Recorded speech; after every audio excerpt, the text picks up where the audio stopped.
We are live. We are live. Every time I say it, it says we're live. Other people are like, oh, I can't see you. So I just ramble about for a minute until it feels like we are. I think that's because of, I don't know, you don't live stream a lot, do you, on your channel? Not too much. No, I thought about it and I tried it. The first one I ever really did went really, really bad. Like I had just every technical issue that I could have had just happened all at once. And like, you know, I picked like a dead spot in the house to try to do it from. Oh, geez. And that made everything worse. And I just got so annoyed by it that I didn't really like, I'll be on other people's streams. I don't want to have to come up with a topic of conversation if I don't have to. No. Yeah. I used to stream a lot more. I guess it's a long time ago now, but pre-COVID back then. But then I just stopped, and I don't know. I like having a little more control of the videos. Can you see us, Caleb? Jordan, can you guys see us? It's always hard to do this on my phone. I'm trying to post this on Twitter real quick or whatever it's called now. Yeah, X or whatever. I don't call it that. Yeah, I call it Twitter too. It'll always be Twitter. V-Dog, what's up? Well, everybody, since people can see us while Jared's doing that, welcome to Toys. And we have our special guest. We're talking about toys? Yeah, toys. Yeah, some version of toys. I think we'll probably get a beat around that bush a bit. And we have Toy Bro, who I'm very, very excited to have on. And we will talk a lot with Jared tonight. We'll talk some with Toy Bro. We'll also probably spend a lot of time with Jared. Jared and Brian talking will be my guess. In terms of plugs, the only things imminent, I have Dragon Con next week, Labor Day weekend, which is the big one for us, the biggest one for us. If anybody's coming into Atlanta for that, you can try to see us. It's not the easiest type of con to connect with people. I mean, it's happening over like 9 buildings in downtown Atlanta. So yeah, that's the big one, right? Where it takes over all of downtown. It is. It's fun. It's a lot of fun. It's, you know, I think a lot of folks have been to toy shows. They've never really been to a big time con. I think at one time Dragon Con's not just toys, right? I mean, just very little toys at Dragon. Yeah, it's a lot more than that. Yeah. I mean, if you go to the vendor hall, which is a 5-story building at Dragon Con, for action figures, you're going to find very little, and the ones you will find, you won't buy. They'll be expensive. But if you want to find every other thing under the sun that it has some sort of nerd influence, that you will find there. But it's fun. It's good for the family. The costuming is incredible. I had at one time it was considered the largest fan run convention in the world. That's the big difference between it and like Comic-Con. It's not corporate run. So if Robert Downey Jr. was ever there, it's because he chose to be there to make money signing autographs, not because Disney paid him to be there. Toy Bro is an OG in the figure review community. That's right. So that's my only plug coming up. We do have Joe Lana coming up at the end of the month, but we'll talk more about that later. So I want to dive right in because I think we have a lot to talk about. Dork-Layer, what's up, Bill? Hey, Bill. Good folks in the chat. So Jared and I actually met for the first time at Legion's Con, at least that I can recall, last year. PowerCon, that's right. Yeah, PowerCon before that. But hung out with a lot more at Legion's Con. I remember arriving and then pretty quickly seeing a message from you like, hey, where are we hanging out? Which I appreciated, you know, because that's as much as I do on YouTube in my part of the country in the Southeast. I know a lot of people, but going up there, I didn't know a lot of people actually in that community for the first time. So it was good to go hang out. And I think we had a good time. Are you going to Legion's Con this year? Is it in the cards? It's the one. It's the one. The one convention I'll be at this year. Yeah. It's the right one to be at, I think. At least in terms of fun. So, you know, I think that's probably a good jumping off point. So before we get into conventions and everything else, I don't know a lot about your background, how you came to not only be collecting, but you've been making videos for a long time. I mean, you know, I've been making my Sunday vlogs for 6 or 7 years, and as long as I can remember, I've been watching your review videos. I think one of the things I like about you is of all the people that put themselves on YouTube, I collect the most like you. So you and I Yeah, we really have a lot of stuff in common for sure. Yeah, the 80s Super 7 world of stuff, but then also anime. You Yeah. know, when I saw you at you're always wearing the Sailor Moon Oh, my slide Vans. slide Yeah, ons. yeah. Yeah, the Vans, which I bought for Natalie, and I was like, you will never guess what I saw at Legion's Con. I told she's like, no, I wouldn't have guessed that. That's not one I would have guessed.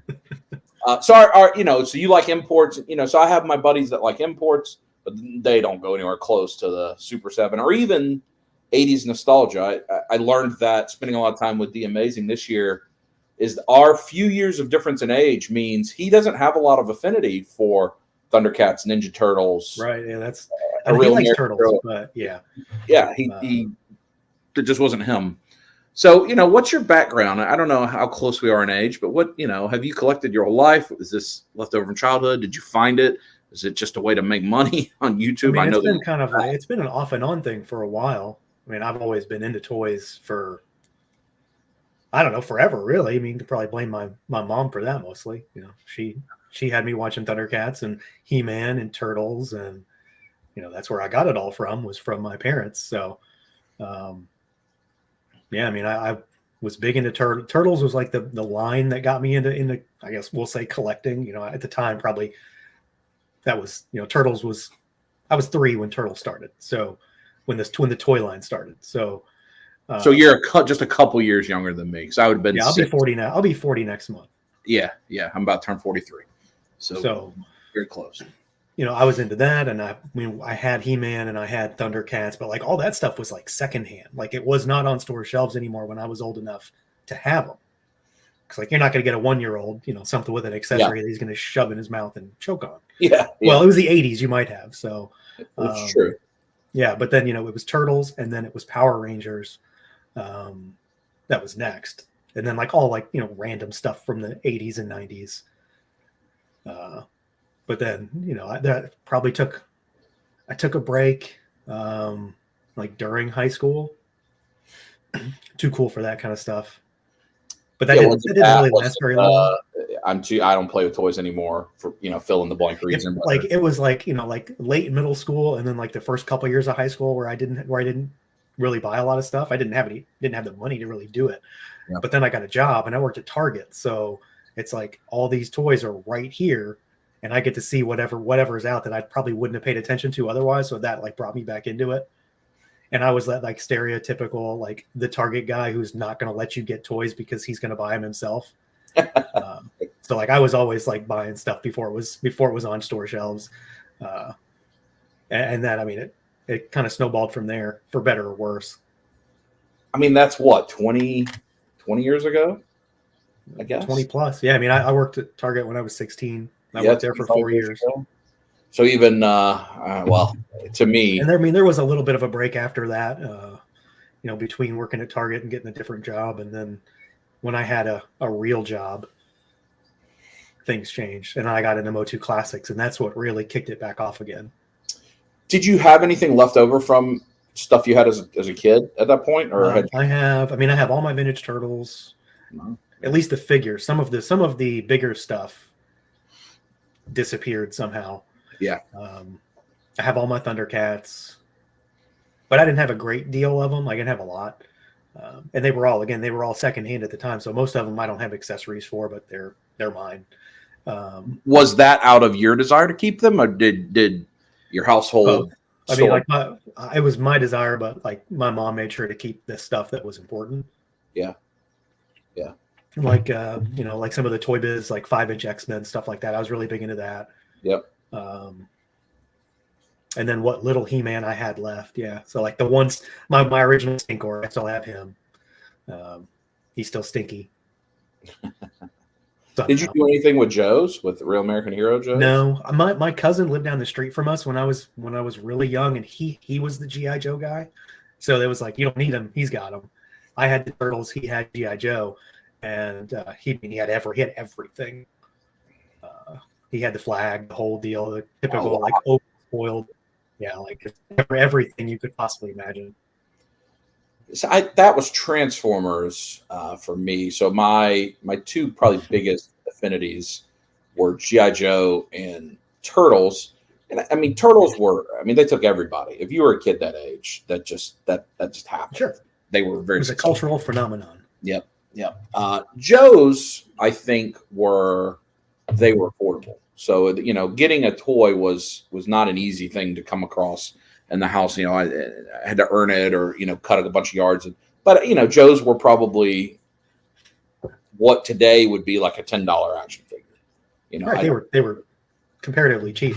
Yeah. Like my grandma worked at a department store, so she had the insight on turtles for me, and every time I would see her, I would get a turtle. Yep. But I never had any vehicles for either turtles or Joe's. I say a lot that of turtle vehicles. I maybe had a vehicle for Joe, maybe a little bike, a Ram cycle type of thing. But Transformers, even back then, I think were $20 items, $15. Yeah. There was no chance. Never huge into Transformers as a kid. I mean, I had some, and there's a couple like really random Transformers that are my favorite just because I had it as a kid. Like Snaptrap is my favorite Transformer of all time. Oh wow! Which just because I had it as a kid. It was the one. Yeah. And like my uncles were into Transformers, and they're not that much when they were like 20 when I was born. So they were too old for toys at that point, but they still got them. So like I can remember Christmases where I would get a Transformer and my uncles would get them from grandma, that kind of stuff. I got big into Transformers when I worked at Target again. Robots in Disguise came out then, and that like when Transformers came back again, that kind of hooked me. That's probably before the Michael Bay stuff, right? Just before that, because that would be a few. That was early 2000s. Yeah. Yeah, so like I remember 4 or 5 houses down, my neighbor had the Perceptor, as an actual functioning microscope, and some of those things that I never had. And I think as I think about it as an adult, I don't collect Transformers much at all, even though it's right there with everything else. And I have tried. In fact, I was buying the Studio 86 movie Transformers for a while just because I have nostalgia for that movie. That my dad put me to the theater to see it, and I was upset, and all those kinds of things. Apparently, that was my first movie at a drive-in. My parents took me to see it when I was like 2. Yeah, so I couldn't. I mean, I have to take their word for it. I have no idea, right? But my first memory is the Turtles, which I would have been 9. Turtles was the first movie I remember going to see. Yeah, I can remember waiting. So there's certain things that are funny when you get older.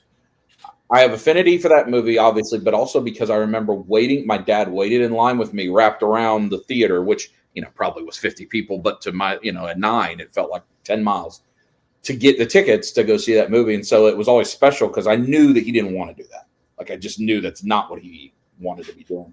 And then I remember Ray Fillet is my favorite Turtles character because I remember him hunting for him. I wanted it, and he went to several stores to try to find it. And in my mind, that just registered as a very unique thing because even as a kid, you don't necessarily understand bills and people are tired, but you understand when your parents doing something a little more than what would be the normal circumstance. So it's weird how childhood connects us to those things like that. It's not just a property. All right, so early 2000s, you're working at Target, and you get back into classics, which is a great line. I think probably not a lot of videos I've seen on what are the best all-time toy lines. Classics would have to be one that is way up there. It's up there, yeah. So how do you get from, these classics are cool and not the easiest to get, especially back then at times, to a Cat's Lair from Super 7? I'm not sure if you ordered that or not, but I think you probably did. I mean, I ordered it. But. I only know one person that probably did, and you probably only know for a fact one person that probably did. Yeah, I definitely have it coming. I mean, I don't know, it's like a crazy snowball effect, of going from just buying figures and then realizing I have this massive Masters of the Universe collection now that, encompasses multiple play sets, multiple vehicles, like 250 to 300 figures. And then it's, something the size of Cat's Lair is coming. I haven't even opened Eternia still. Either. I keep saying I'm going to. Yeah, and I think that what I hope we can for the people in the chat, the people that watch the replay, one of the reasons I wanted to talk to Jared, especially, is I think he and I are in a similar place. You had a message on Twitter right in the middle of the Comic-Con videos, right in the middle of the reveals. Yeah. Which I got a lot of traction on that. I know exactly what you're talking about. Yeah, I'm sure you did. Yeah, so I don't think I'm betraying anything. You put it publicly out on social media, right? But it was something along the lines of, doesn't this make you wish you just throw it all in the trash? Throw it all away, yeah. Like seeing all this new stuff makes me want to just dump all this other stuff in the garbage, yeah. And that is, I think, for anyone that understands that feeling, the conversation that I hope we're about to have is going to be good, because I saw that, and you want to check on your friend and make sure that there's not another variable, right? There sometimes could be another variable that's unrelated to toys. But there's also this, we are in, I think I heard Robo say, or somebody say recently, the golden age of toys, Pixel Dan, the golden age of toys. And that's probably true from the sense of availability, sure, yeah. Anything you want, any license you want. But we are also dead in the middle of too much of a good thing versus not enough of a good thing. I think we're on the back half of the golden age at this point. I think it's calming down. Yeah. I don't even think it's calming down. I think it's getting to the point where it's too much. Well, yeah, that's what I mean. Calming down in terms of the prestige of it. The shine. The shine is wearing off. So I'm in the same boat, right? So the Cat's Lair, this is just a good starting point. I just hope it never ships. I don't want it to ship. Because then from what I understand, it's coming sooner than we expected. I know. I think it's going to show up here in the next couple months, and they said November. Oh boy! And I don't know what that's wrong, because that honestly seems like a really quick turnaround time. But maybe not. I don't know. Super 7's been sort of ramping things up as far as turnaround time lately, so maybe they have gotten better. Kind of back in gear a little bit. Yeah, they have gotten better. I don't know. But so we when I think about what is in not open that I own. That is not open. I have a NECA Turtle Van that I have not opened.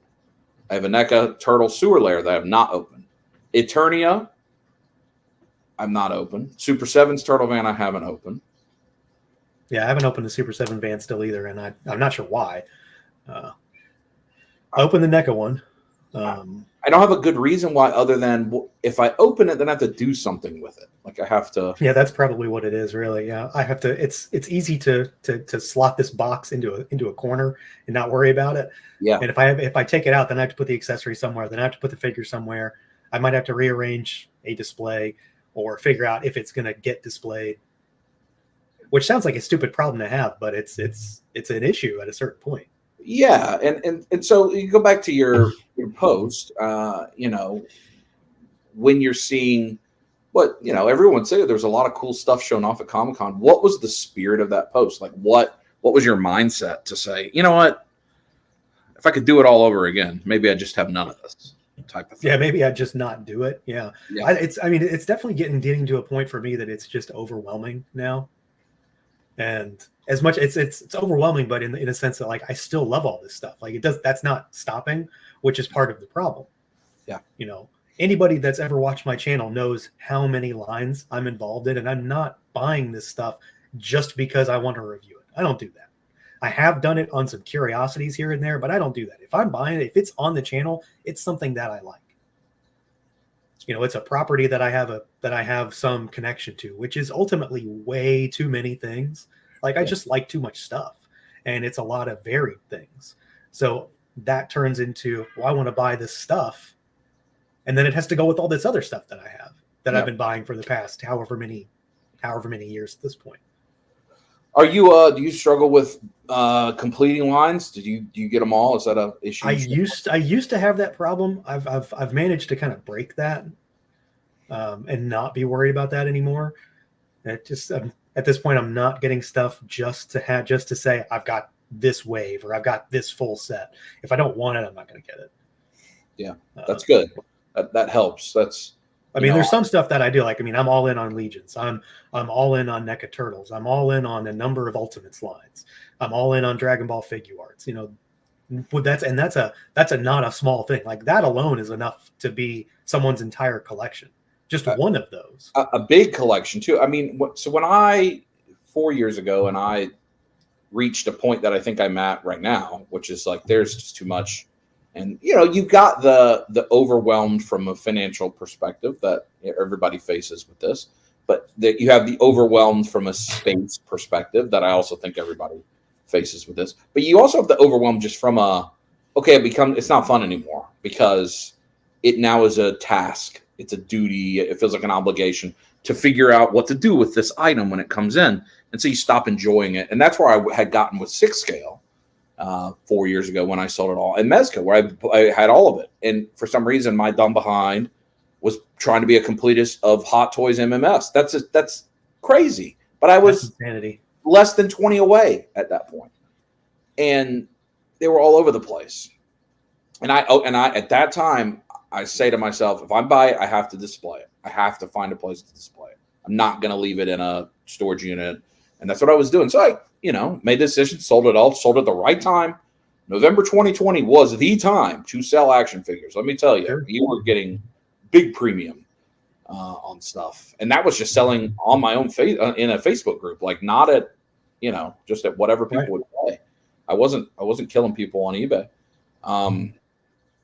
And then I said, okay, I'm only going to do the things I have the best attachment for. Ninja Turtles, G.I. Joe, and then books I've read. So Game of Thrones, Walking Dead, Harry Potter, that kind of stuff. You didn't even say Lord of the Rings.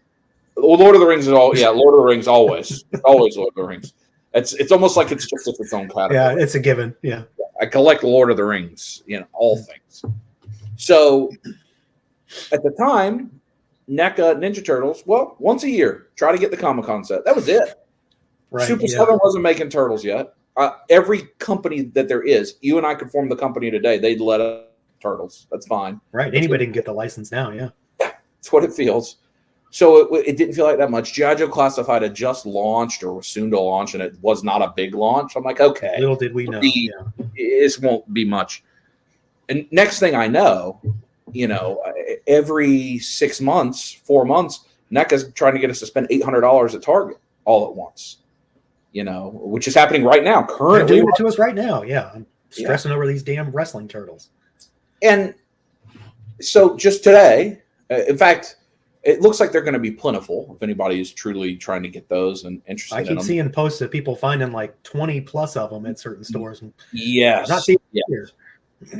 Yeah, so yesterday I had a buddy reach out, and I was at we went to see Avatar in concert, Avatar The Last Airbender in concert, which was really good with the family. And I was in there, and then I was driving home, so I didn't see his message. But he had found all of it, that big display. And I said no. And then another buddy this morning found it. And I was like, all right, fine. I set in my Target barcode, so it'd be 5% cheaper, and I'm like, what am I doing? And then from your post, the 4-pack of the black and white turtles. Oh, yeah, the black and white ones went up today. Yeah, the black and white 4-pack we didn't know about. Yeah. Like, I don't need that, but I guess I'm going to order it. And then the Gladiator was sold out by the time I saw it, and then that made me mad. That went quicker than I expected, considering how expensive that thing is. It's going to be everywhere. It's that thing's not going to be hard to find. I mean, with the Walmart pre-order, they had it tied to one of the Auto T figures. Do you remember that? It's ridiculous. It's still sold out too. That thing's still sold out. It's not even a 2-pack. It's just 2 individual figures in the same box. That's terrible. So it's just, hey, Wesley, there's a lot of people in the chat. Josh, what's up, man? So it's, like he said, I purposely don't go to Target because you don't want to find them. So that recently, we're both big Legions fans, and not this most recent Cosmic Wave that's up for pre-order right now, but the wave before, there was just lots of drama. And then when the skeleton launched, was there drama? Like, I don't pay attention to the Legion's drama much anymore. Yeah, I mean, a lot of people had issues with it being a repaint wave, which just means they haven't paid attention. Oh, with the Zaxius wave? No, the Agbendor. The Agbendor wave. Oh, yeah. Oh, Mythic Legions. Yeah, I thought you were Cosmic. Yeah, Cosmic. I haven't heard anything about this current wave that's up. Yeah, I misunderstood. Yeah. Then the skeleton went up, and you saw these comments about, oh, why are they doing this when it's the Friday of Comic-Con and we have all this other money? Well, like, and we know the people. I wasn't at Comic-Con. I wasn't spending money on anything but Legions that day. Right. It's nothing. But even if you were, that's not any company's job is to figure out where you're spending money that day. Like, I've thought about this a lot with Mythic League, with Horsemen. They're like, oh, why is there always a drop? People, just generally, there's always something they're asking for money for. Well, that's what they sell as a company. That's it. So if they're not selling us action figures, they don't make money in a month. Right. They don't have a residual IPs coming in from video games. And, I know they do work for other companies, which I'm sure helps pay the bills. But generally, I mean, you got to assume that their toy sales are what actually brings in the money, not consulting and fabrication for other companies, because it's not that far and wide as it used to be anymore. Yeah, and we've heard a lot about how the fan base has grown, and it's allowed the figures to have more in the package and all that. That's also allowed the team to grow. I mean, that's just the reality, right? Sure. 5 years ago, there were not 10. There's like 30 horsemen. Yeah, I don't know. Yeah. I don't even know how many horsemen there are anymore. I mean, it's amazing. As ever present as Jeremy is, and such an ambassador and representative of the studio, but he's only been there a couple years. Like, it feels like he's been there for a decade, but he hadn't been. He's relatively new. And so anyway, that's Super 7. Oh, they always have a wave up for pre-order. Yeah, that's how they make their money. Like, that's how all these companies make their money. And then you add on top. I think I've seen you like me we support a lot of these independent, smaller toy makers and people on the Kickstarter. Like, I like to be a part of that and help them. But it's like, well, there's always a Kickstarter up every month, now. I just saw one. Merman writing with each other. You want to stagger your releases and stuff. They're not going to do that. They got to do it when the time is right. Yeah. No, Hasbro is not going to say, oh, well, that there's this Kickstarter up. I guess we shouldn't put the Rattler up on Hasbro. They don't even do that for their own competing lines internally. So they're not going to do it for anybody else. It's just not how it works, and we don't ask anyone else to do that. We don't ask Oreos to not come out with a new flavor because there's a new flavor of Reese Cup out. We don't. It's just not what we do. It's weird how it happens in this hobby. But so all of that to say, it is an avalanche right now. To me, that's how it feels and has felt. An avalanche of knocks on the wallet. The model of pre-ordering, which even 4 years ago, were we pre-ordering toys like this? I don't think so. I was, but I think a lot of people were. You could not even pre-order Hasbro stuff, at least before COVID. You could not. I don't know where you would do that at. I guess Big Bad Toy Store, I guess you could have, but yeah. I was trying to find. It wasn't necessarily as needed back then. I hardly ever see new Hasbro stuff on store shelves anymore. So it's assumed that if you want it, you're going to pre-order it. But were you pre-ordering and paying up front? I mean, because even the Super 7 Ultimates is a pretty young line. That's 5 years, I guess. And 5 years from when they announced it. Yeah. Yeah. Got announced in 2019. Because I think until the first time that I would have pre-ordered directly from Super 7. I've always, I'd pre-order with the Horseman. That's always been a pay up front the whole time. And then Hot Toys, you put a deposit down through Sideshow. And that's the only time I can remember putting money out for toys before something arrived. And now back then that was fairly uncommon. Yeah. Yeah. And so for you, what when you say like we're exiting, we're on the other side of a golden age of product availability or whatever, what are you feeling from that regard? What and how is that changing how you're collecting? I mean, a big part of it is like you think about these you think about the lines that kind of correspond to some like older properties, so Turtles or Thundercats or Motu, a lot of these lines at this point that have like sort of popped up during the last few years, Origins or Masterverse or Ultimates, at a certain point they're going to end. They're either just going to die or they're going to have to stop because there's only so many characters. I don't see Mattel reinventing the character selection for Motu. They're not going to do it. They're not going to give us enough to keep it going. And Origins has done the overwhelming majority of Masters of the Universe already. But you don't think it's just going to be they finished the original line and now here's the cartoon collection of all the original line? I don't know. I don't know about that. And then maybe they'll try to string it along like that. But like I just feel like at a certain point you're going to run into this problem where you can't pull new buyers in because they can't get the stuff they need to actually make the collection. Like if I wanted to jump into this right now, there'd be so many lines I wouldn't even consider because there's not a way to get in. You can't start Thundercats. You can't start Turtles. You can't really start Motu because you don't have the main characters anymore. So unless you're already in or willing to spend more for them, I mean, how many people want to drop a ton of money just to start a collection that they're going to have to then continue on? Like that's the stuff that I personally can't reconcile that in my head that you would want to do that. You know, like somebody that says that starts today and say, oh, I love Legions, I'm going to buy it all. No, you're not.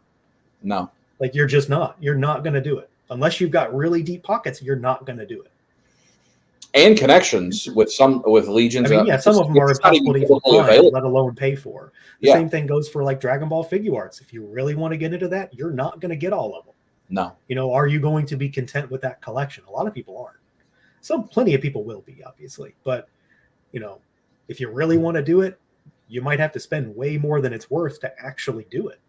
Oh, yeah. I mean, there's just a handful of Dragon Ball Figure Arts that I don't have. And it's entirely because it's just not worth the price for the middle two versions of Brawly that were only at Comic-Con that are $500 each. You know, people were like, oh, the Cobra Commander. I know it's a hot button for people.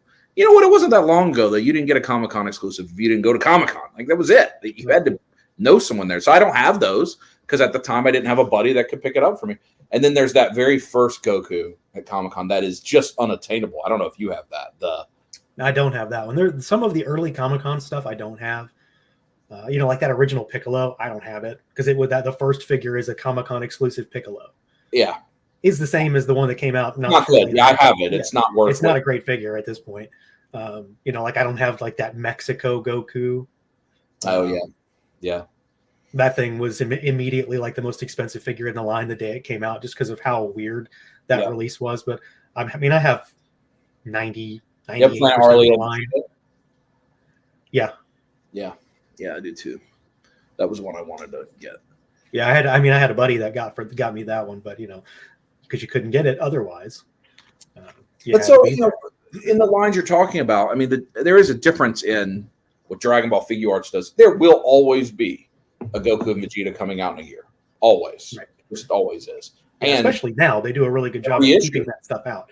Every time I go to Target, there's a different Goku that's been reissued somewhere. Like there's always one. Right now, that the blue hair Goku is back. Like just suddenly it's back. Yeah. And that was you know, the Dragon Ball Super whatever it was, Battle of the Gods, the Beerus, those Goku and Vegeta were very expensive for a while. That Vegeta especially was really difficult to get. The one that comes with the red hair? Yeah, the one that has the one red skull. The one that they just reissued, that they just did a reissue on, So I agree with you, but then I see NECA Cartoon Turtles especially, which also I think if depending on how you know your list, if you're doing a top 20 toy lines ever, that has to be on a list. That is a incredibly comprehensive, deep, in a short period of time. But I mean, look, Bebop and Rocksteady on Vacation. I don't know how you know how many cells were animated of that, but we're getting into the deepest of cuts. I'm not sure, but they're still pumping along now. At Comic-Con, they didn't show that much. Like it felt like maybe that's tapering off. But then I feel like that's misdirection on their part, really. Yeah, they're just sort of focusing on the Archie stuff really heavily right now. There's the Toon stuff isn't gone. There's still tons of stuff they haven't even gotten to. The later seasons haven't been touched. They're still missing one of the big bad guys for the I don't remember what the group is called. Tempestra is the villain they're missing. Oh still. Yeah, Tempestra. Yeah. Yeah, the Red Sky stuff, I guess. Yeah, Red Sky, they haven't really gotten there, which that may be where people start to not care as much because it doesn't have that great of a nostalgic hold on a lot of people. Because I mean, even like I was out of Turtles by the time those happened. V-Dog is asking, did you have that was the original New York Comic Con or whatever, that Weekend Mumra glow in the dark. I have that. Actually, I think that's what it is. Which one? It's the very first one that came out, like the not transformed Mumra that was glow in the dark. It's either New York Comic Con or San Diego Comic Con. Oh, that was like a Big Bad Store exclusive. It was a Big Bad exclusive. That Mumra was glow in the dark Mumra was a Big Bad exclusive. Oh, what was the first Comic Con Thundercat? The first Ultimates was that glow in the dark Baxter. Baxter, yeah, that was out before the launch. That came out before any of the other stuff actually shipped. Yeah. People had him in hand before Wave 1 Turtles came out. Yep, that's right. I'm conflating those two. Yeah, that Mumra came in like a red foil box. Yeah, it was a Big Bad exclusive. Yeah. Yeah. Oh yeah, and it was available for a little while. It was also pretty early. Like I feel like we got that one before the regular release of that one. I think he came out after because that Mumra was in the first wave of Thundercats. Yeah. He was really, really early though. Like I think that was the first Thundercats exclusive or variant. And I love. So I got a pile of loot today. So did I. Which was, if it doesn't encapsulate what we're talking about, it's like, oh, cool. Here's all the stuff I already paid for over the last 3 months. And then it comes in, you're like, oh boy. And like some of it I was excited. And what I had completely forgotten I even did was they've had all those. There was this very sweet spot with Big Bad recently where they were having the one-day sales and they finally allowed you to put it in a pile of loot. Put them in your pile, yeah. Yes. And that's both of those have ended, I think. They're going to bring back the sales here soon. But can you put it in the pile still? They said that they're going to still allow you to do that. Yeah, I think that was turning people off because you don't want to have to ship one thing. Yeah, yeah. Shipping then probably negates the discount. Yep, that's why I wasn't buying it. But there was a sweet spot, and I put. So I had gotten to a point where I was like, okay, Thundercats, I'm just gonna get the core characters. I don't need the reptilian guards. I don't need that stuff. And then they had various whole waves on sale, 30% off, whatever. And I'd put them all in my pile of loot like 3 months ago. And I'd forgotten. And Silverhawks, it was all Super 7. I had 2 boxes, and one of them was entirely Super 7 Ultimates that were all old waves. I'm like, oh, yeah, I guess I did do this. And it was interesting having, but also newer ones. So you saw the de-evolution of the Super 7 Ultimate, where I had some that were in the shipper box. I had some that were just with the sleeve, and some with no sleeve. And some with go forward is no box, no sleeve. Yeah. Which I would have been fine if it had always been that way. Yeah, I mean, I like the packaging, but it's too much to keep. Like I throw it away. I tried for a short while, and then everything just went crazy, and like, no, it's all got to go. Yeah. I don't need these weird shaped boxes anymore. No. Yep. Same thing. I tried for a while, and then to the dumpster they went. That was we were talking about storage unit before we went live for the chat and everybody, and that was I had for a period of time we had a storage unit because I didn't have room in the storage place because it was all these boxes. I'm like, what am I doing? I'm paying for empty box storage? Like, no. These got to get thrown away. Because even if the day comes where I decide to sell everything, I am not going to be in a mindset to go, let me find every single box and pack these things. You'd be like, all right, what were you offering for the whole collection? Yeah, you can have it. Toy Federation, here you go. You take it. That's what it'll be. Throw it in the trash, as you say. It'll just be move on. But so I got all those because in my mind, I remember a few months ago, I said, well, I did order this Cat Slayer, so I am going to have to fill it up with something. And I can't just have like the core characters and that's it. So now I got all these. What am I going to do with all this stuff? You don't know. But that's, I think, maybe think of the Cat Slayer. So the evolution was now they're all getting us with play sets and vehicles. And people like you and me, at least, are still buying those things, and to what end is really the question. Yeah, I've definitely got stuff like that's in limbo at this point that I don't know when it comes, if I'm actually going to want it anymore because of how big it is. Like I got one of those Robo Skull vehicles. Oh yeah.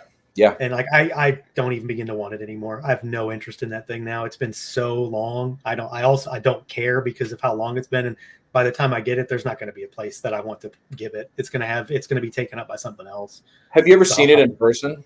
No. It's cool. Oh, I'm sure it's cool and it looks great. And I'm like, Yeah. I might have a moment of weakness when it arrives, but like I don't care anymore. Yeah. I think I bought that because it happened around the same time the Rancor didn't happen, I want to say, or it was something else, like something big was going on while it was going, and I didn't get something, so I'm like, I'll get this instead. Maybe. It's been several years, I think. It feels it's been like 3 years since I paid for that thing. Yeah. Yeah, it's like it's been so long, my interest is just zero now. We'll see how that holds. It is. So like our Toylanta and Joe Fest, those shows that are here in Georgia, they're always there and they always have it. I feel like I have seen that thing so many times and never actually seen it available. But I tell you what, somebody put, it was Ish at IshCon, he had one and he put the Red Gunner, the Tusk Gunner in it. Oh yeah, I did see that. Yeah. It looked cool. That was cool. But I did not. Like I didn't need to see that at the time. Like that makes it kind of cool. It's not as big. I mean, it's like NECA Turtle Van size, probably. It may be even smaller than that. It's not a huge footprint, but that's manageable. It's still big. Yeah. It's still big, but that's pretty manageable. I mean, I've got the barge, and so I've got big stuff. Do you collect Star Wars? Not as much as I used to.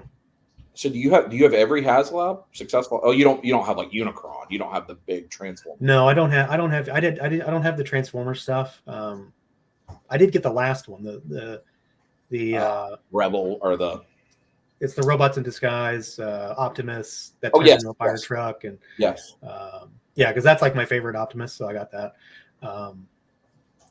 I've got everything but the Transformers ones, and I don't have the Sky Striker for G.I. Joe. You didn't get the stuff, but you got the 3 3/4 Star Wars ones. Yeah, I've got the barge, and I've got the Razor Crest, and I've got the Ghost coming, and whatever else the last one was, the Cantina, which I really, really wasn't sure about that, and then I bought it anyway. Did you get the deluxe Cantina? I mean, obviously, if you're going to do it, you might as well just do it. Yeah. That is what I kind of feel like I made a mistake on that one. I don't know. We'll see. I think you and I should have a group chat that's just called. Yeah, I mean, of course I did. I did it again. Yeah. Yeah. But I mean, I've got the only person I know that's unopened HasLabs still all over the house. So I've got 2 unopened Sentinels. I've got an extra Galactus for reasons I don't remember. I've got an unopened Hiss. Yeah, because I don't see you publicly selling a lot. Like you're selling right now. I'm selling some stuff right now. Yeah, on your Instagram, and none of that is you're making profit. I mean, you're just getting rid of some stuff. Yeah, I'm mostly just trying to get rid of stuff. Yeah, I just want to. If you want it, take it. So you're not a cycle out, at least right now. You're not like, okay, I've got this coming in, so now I'm gonna cycle out. Yeah, I have a really hard time doing that. Yeah, me too. Because I always suspect if I get rid of this thing that like I still want it, but I should probably really need it. Once it's gone, I'm gonna want it, and how do I get it again? Because if I have to pay out the nose for it, I'm not gonna want it, and then I'll just be pissed that I let it go. Why do you think that is? It's a question I ask myself. Why do you think that is?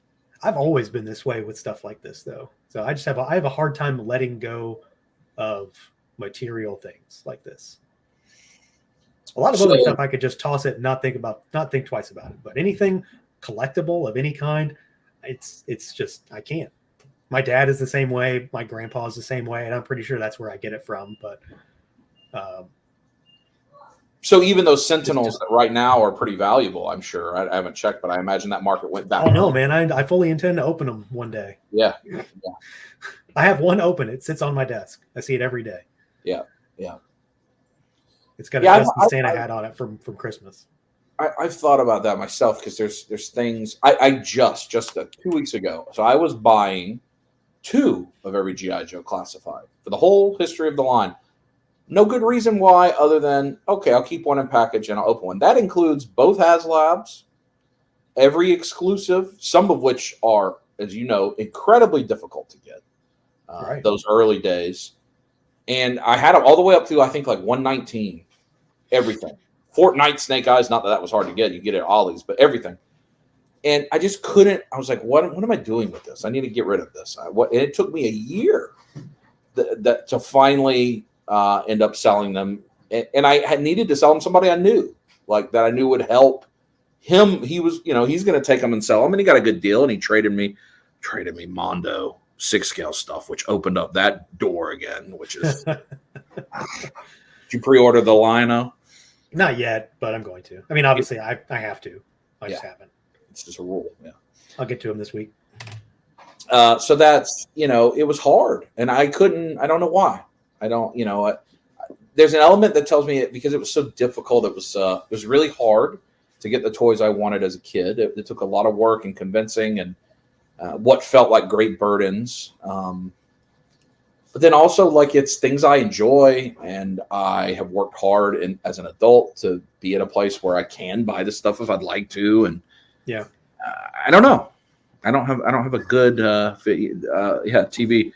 We really need Collectors Anonymous. That's true. That's what I'm kind of hoping this stream kind of is at times. Is people being honest about what it is, because I think a lot of us feel these things, right? So whether it's, oh my goodness, I keep buying stuff and I'm piling it up in the corner and I'm never opening it. I don't have any space. Or, oh my goodness, I'm running up my credit card debt. Or, oh my goodness, my significant other, my family is worried about. Fill in the blank, right? Like there's a that for probably every one of us. That I think collecting, that thing that makes us say, I need to get this. Oh, I need to get the variant of it. I need to have one in the package. That's not everybody does. Their brain doesn't do that. I don't think everybody's brain works the same way. Now, I am a firm believer that everybody collects something. My mom collected cows. I don't know why, but there was cow stuff everywhere. That's just what she got. Most of our moms probably had dishes, a china closet, some sort of, the things that the company couldn't use. People always, whenever people don't collect toys, they're like, I just don't know. What would I collect? I'm like, well, you ever get them shot glasses at Disney World, or the coins that you smash, or your football jerseys or helmet? Like, you're collecting. That's what it is. You're right. Maybe not quite to the same level or as extensive, but the same idea is there. Yeah. If people walked into your toy room, my toy room, less so than 10 years ago, but a lot of people be like, oh, but if it was littered with football memorabilia, most people wouldn't even think twice. Like, oh, cool. You like Dallas Cowboys, whatever. I think, I've said this many times on these videos. It's funny to me. You go back and watch 40-Year-Old Virgin. You're like, oh, we were making fun of putting hot toys into Detolf. That's what he was doing. That's what that was. Or versions of that. That movie was out, and I was just like, I identify with this. Yeah. Not the 40-Year-Old Virgin aspect of it, but everything else. Yeah. Yeah. Yeah, what if it remade now? Yeah, what's wrong with this? This is great. Slacker Hacker, what's up, buddy? By the way, at the IshCon Cosmic Reveal stream had issues. I know. Did it come through that truck that is in all of Trevor's pictures as a real product? Did that come across? I recall hearing that. Yes. Yeah, it was funny because Jim is usually not the most vocal at those types of events. Right. He's sitting on stage and he just finally interrupts Jim and he goes, "What about this thing, this little vehicle here that's in all these pictures? Is that something we should expect to see?" And he gets up and walks off stage. Right. I'm like, okay. So I think Jeremy has since said it will be at Legion's Con, but they're not sure if they're going to put it in production yet. But the art, like the print that they made for that wave, it's got like it's towing things. It's like multiple modules. I'm like, oh, come on. Oh, and then of course I'll buy it. If that's this is what it's going to be. They're going to release that, and that thing's name is the Dragon, and that's how they're going to get the Dragon out. It'll just be this cosmic Jeep. We'll sidetrack for a minute there. Do you think we're going to see a dragon walk into that room in November?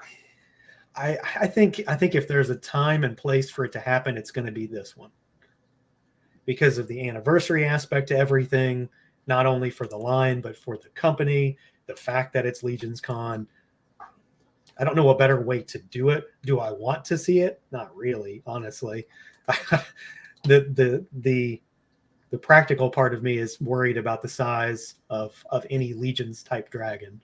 But I could see it happening. I don't know. I don't see a better way to reveal it. There's nothing bigger for the brand, for the line, than to release it in front of a rabid live audience. So yeah, you were in that room when Joe brought that bear out last year, and that was right.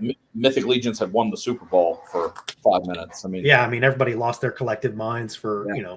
The rest of the weekend over the damn thing. Yeah, yeah. So I agree with that sentiment. If it's going to happen, it's always going to happen in that room. But this ties into our conversation. If they're going to produce I collect 1630 Game of Thrones stuff. Now they haven't put out a figure in a while. I was about to ask, do they still do that? Yeah. I'm a completist.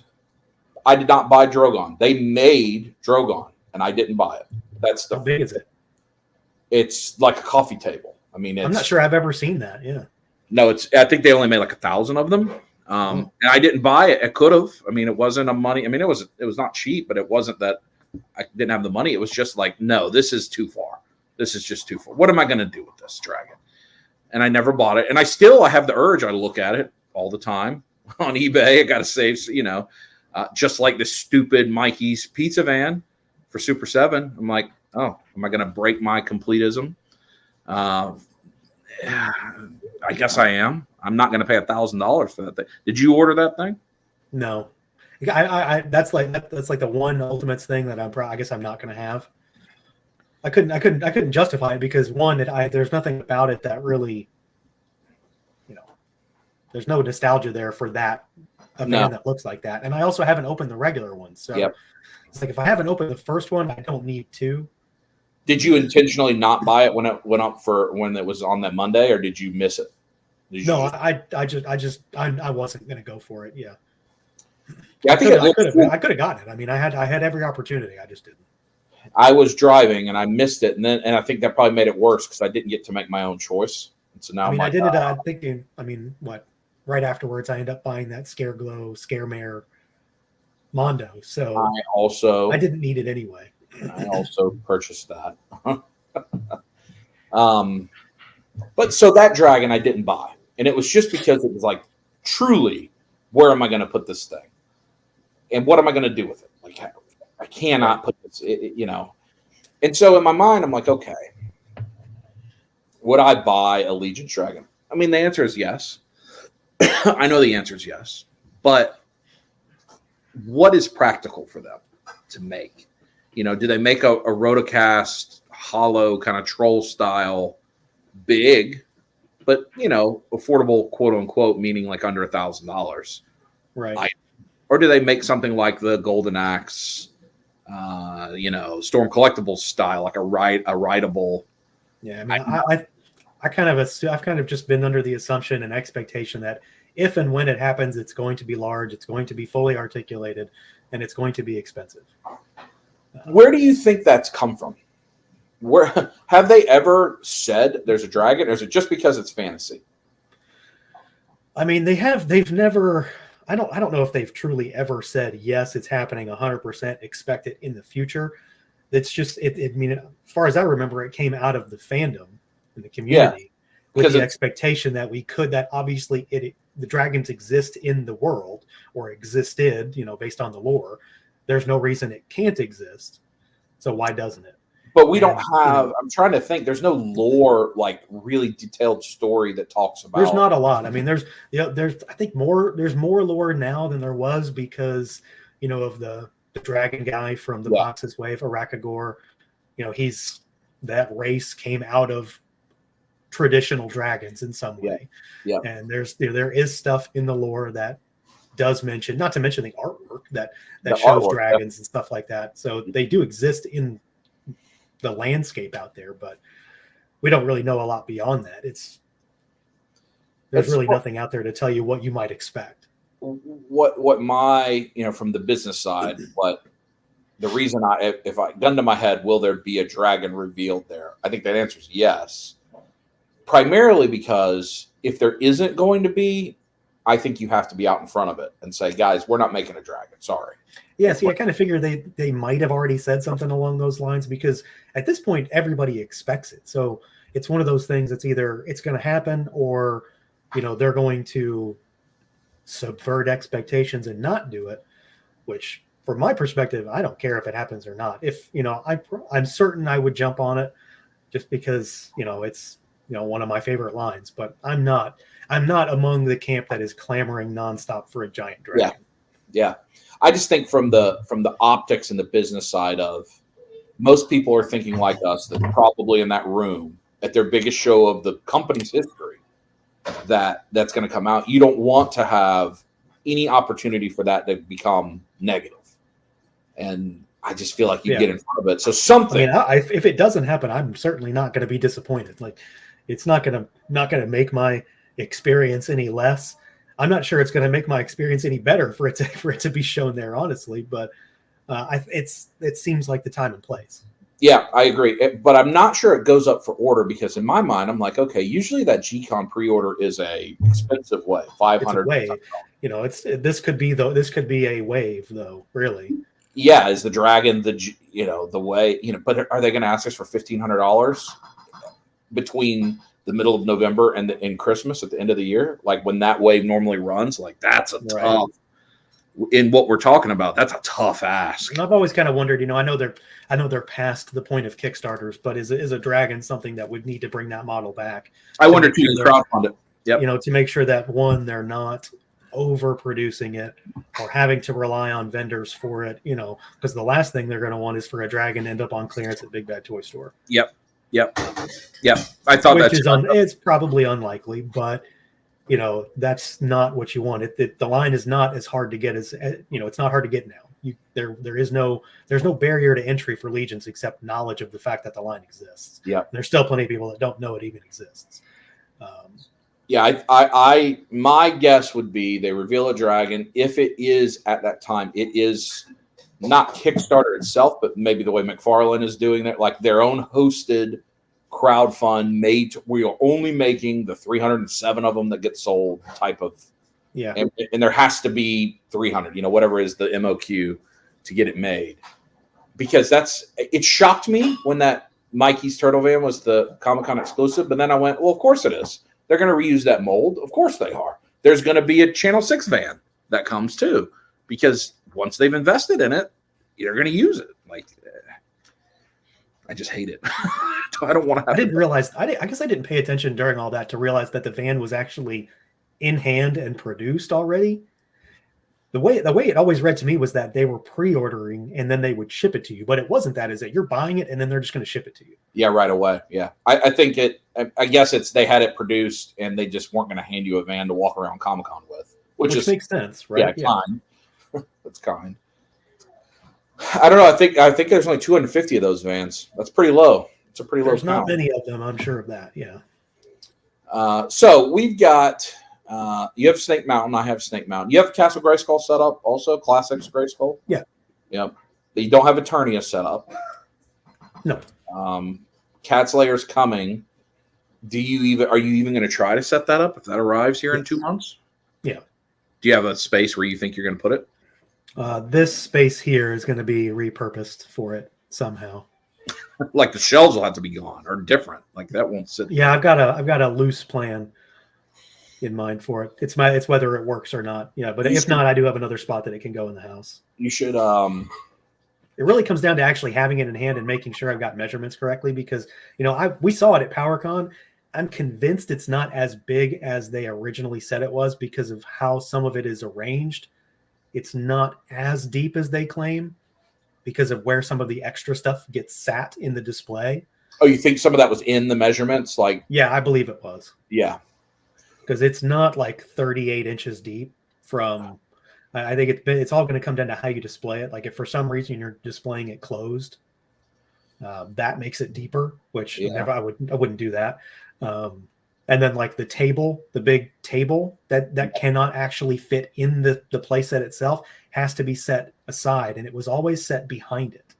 And I'm almost positive that's been factored in somehow because it's not as big as I'm positive it's not as big as they said.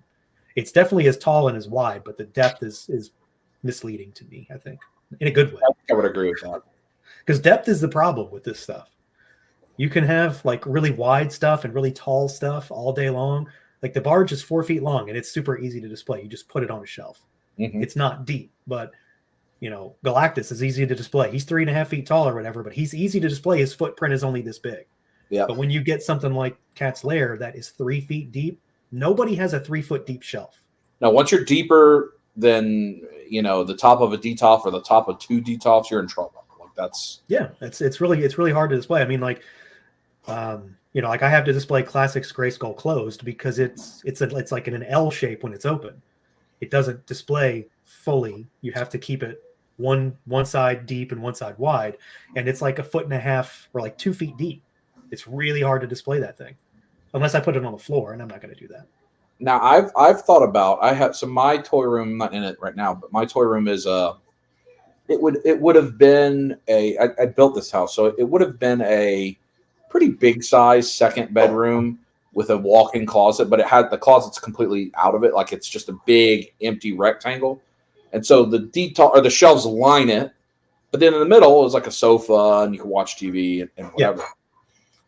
Never, I'm not sure that I've watched TV in there in the 9 years I've had this house more than 5 times. Like, just never happens.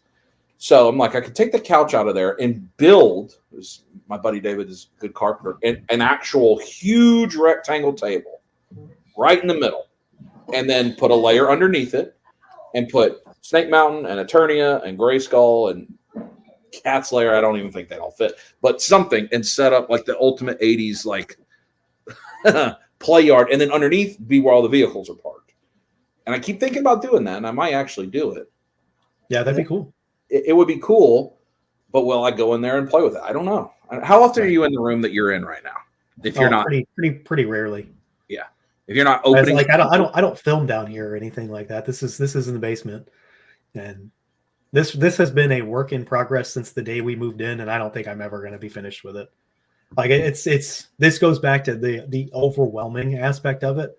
That like by the time it's pretty obvious for anybody that watched the channel. Like my output has drastically dropped this year. I just haven't had the motivation to want to do it.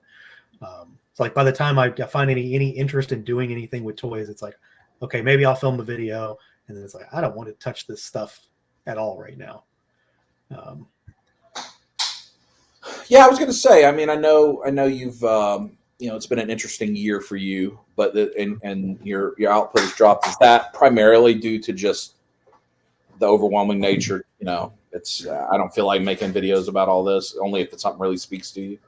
Yeah, I mean, sort of. It's just, I mean, I've not really made it a secret. I've had a pretty tough start to the year. Yeah, but it just sapped my motivation. It's like I put my priorities into other things lately, and I haven't stopped toys, and I've definitely, I don't know if it looks like it from the outside or not, but I've definitely stopped getting as much. My wife might dispute that, but I swear I have. But it's just like there's at this point, like when it comes to videos, at least for now, it's like it's got to be something I truly want to talk about. It's like I've done 3 videos in the past couple of weeks, which has been really good, but it's like it's really taken a lot for me to actually want to do it. I did that Heavy Gunner that Jeremy sent me. I'm like, well, yeah, I've got to talk about this. I haven't even gotten a chance to really do the new skeleton yet. Have you played with the skeleton? I finally got my order in. So yeah. They just came this week. So I've got a handful to mess around with. I do really like it. Skeletons are my favorite thing in Legion. So I've been waiting for this. It's a lot of fun. Do you think when you talk about the being really interested in it, is that the interest waning or priority shifting from the collecting side or from the YouTube side and having to make probably from the YouTube side? Really, like there's just, it doesn't have the amount of work, whether it looks like it or not, the amount of work it takes to actually do a video from start to finish and then promote it and like try to get people to watch it. I'm like, I don't want to do that as much anymore. Like, I mean, I was doing like for years, I was doing like a video every day, every other day. Yeah. And like the amount of time that was is when I go back and think about it, it's like, that's not probably the best use of my time over that period of time. Um, It's a weird, when you think about nostalgia, everybody thinks you have to have nostalgia for a thing that's 30 years ago. You just have you have nostalgia for something that once was, that just used to be. And so like your intro music and your little reel that's unchanged for quite a while. yeah, it's like I don't even want to touch it. I'm like, I don't even care at this point. Yeah, I mean it's been a while since you made that one. I had somebody ask me about it. He's like, "These toys are ancient. You ever going to change that?" I'm like, no. Like if I change it, I'm just going to take it out, and then I won't have an intro anymore. But yours, Darius always uses the same music, the Persona music for his that he got mixed. There's things like that when I hear your music or that music, it makes me think about like 10 years ago, a type of thing. It may not be exactly that, but it's like, oh yeah, like I remember, watching that. So when did you start making videos in earnest, like with intentionality? I mean, I started in 2017, and I guess it took a little while for me to really find my footing, maybe, or what I really wanted to do and how to do it better. Yeah, it took a while to really kind of figure out how I wanted to do it, the format, the order of things that I wanted to do, and like just sort of the formula that I have that I have no intention of changing anytime soon. So, I mean, that took a little while. It also took a little while for it to just sort of pick up too. Once it started to sort of pick up, then I became a little bit more interested in it when I realized that people were actually watching it, or people would somehow find me on social media and without me having to do anything, and tell me that they watched and liked what I was doing. Were you always reviewing like from the very beginning, or did you dabble with anything else? No, it was just that. And so you've gone from that to, for me, you're the Super 7 Ultimates reviewer. You're the first person I think of. And I know you've worked with them quite a bit, which is great.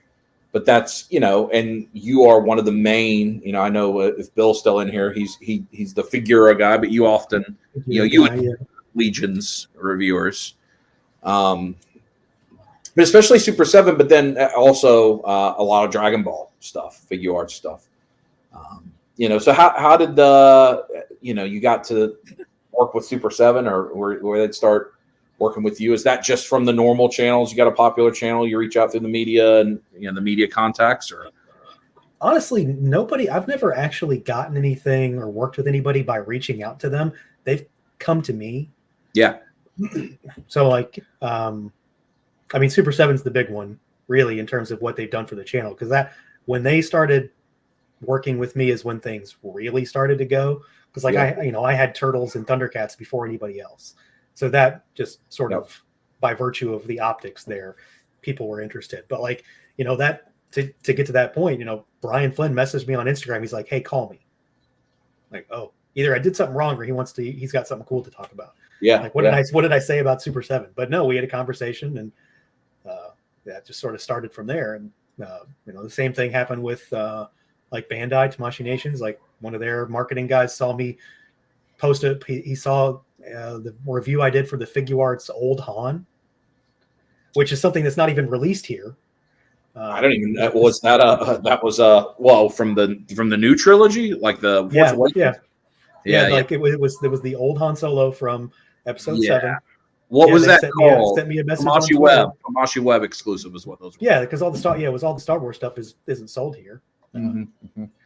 And they sent me a message and like, "Hey, we want to send you some stuff." I'm like, okay. And that sort of spiraled from there. And there have been others on the way. I've done stuff with Hasbro and things like that too. That doesn't happen very much anymore, but they let me do the Speedball reveal and things like that. So yeah, that's right. Yeah, which is still probably my favorite thing ever. So that's got to be rewarding, right? Because it's not. I think a lot of people. This will be a judgmental statement, and so anybody that's on YouTube right now, I apologize if this isn't you. But there's a lot of people in today that are trying to start social media channels right now in the last year that are very much only trying to do that. They're trying to start a channel and say, "Why won't this place send me stuff? Why don't I get stuff free?" That's not because the people that get that stuff, that's not what they were. Like they are also. It was never really the goal. Yeah. Yeah. and it's also really not that common with toys either. So like this isn't the same as like, like, I mean, the big comparison would be like video games and stuff like that. Video game companies will send stuff to reviewers all over the place to get their opinions for the day of or day before. Toy companies don't do that. Yeah. You're not going to reach out to Hasbro and say, hey, can I review this? They're not going to respond, for starters. And even if they did, the answer is going to be no. Yeah. They don't need to do that. Well, I think an example is, I see Bill's still here. I always enjoy his Figura videos that happen after the launch, but like if you pay attention to it, they go live like as it launches. They're not early, right? It's not. Yeah, you aren't necessarily getting like an hour's notice of this is why this figure's good. It's you've probably already bought it. You're going to go check out what it is. Yeah. Some of the drops it's already sold out before you get to watch that video, because they don't need the plug. They want people to see what they bought. They want to see a good review. Like it's I appreciate very much that the way that's handled versus hey, tomorrow, buy now, buy at 9 a.m. type of thing. But yeah, they don't need. People think they need any influence. They don't. Like maybe the small toy brands do, right? But sure, yeah, stuff like that. Yeah, that's definitely that's different though. Super 7 doesn't need anybody really telling people that they should buy a Ninja Turtle. It's Ninja Turtles. It's really just sort of getting things into the people's hands who are going to give it a fair shake versus, just anybody else. Which I have maybe the good and bad point of the fact they do send me stuff to review. It's also stuff that I do like. Yeah, but I've also been negative about their stuff in the past too. So, yeah. I mean, you've certainly sold me toys, as has Dork Layer or The Amazing, but it's not things that I wasn't. That's not true. There's probably been you've almost sold me the worst, I think, because I have no, and you'll get those every now and again or something like that. You'll get something that I'm like, oh, look at that. I wasn't there, but now I'm there. But I don't know. It's I appreciate that companies do that, and I like to see good people like you that get the opportunity to do it. But I think a misconception is that that's happening. Every video you make is being given to you for free, and that you're making money, like thousands of dollars. Trust me, I'm not making thousands of dollars. Yeah, that's to work a normal job. Yeah, so nothing has made me quit my job because I'm bringing in so much toy-related cash. I wish. That'd be great. Yeah, it would. That'd be great. I think from Thomas there, I think that's a good comment. I post to connect with the community and log my collection. I do that too. There's a lot of so I can remember what I have. But of course it's the dopamine hit to get the likes. Like that's of course, I mean, we're all humans. It's part of it. But I view it as a lot of sharing stuff on YouTube, or, what I share on YouTube is more family video stuff. But when you're posting of it, it's inviting your buddy over to the house to play with your new toy. It's show and tell, right? We were also raised to do that. Hey, look at my new thing that I have. Isn't it cool? What? Oh, you have that new thing? That's also cool. Let's talk about it. Like we did that. I mean, literally the only reason why I posted videos to start with was this is stuff that I have. Here's why I like it. That's it. Yeah. Sometimes it hasn't worked out that way. Sometimes here's a toy. I really hate this thing. That's pretty uncommon, but typically I know what I'm getting into before I even open a figure, generally speaking. And I'm not very surprised by anything anymore. What we've talked a lot about the stress and the challenges of the overwhelming. What are things that get you excited still, like in this current frame of mind? Not just things you're buying, because we're both buying a lot, but what are you excited to open up when it comes in? I mean, when it's honestly still the same kind of stuff. It's like Ultimates, Legions, Dragon Ball stuff.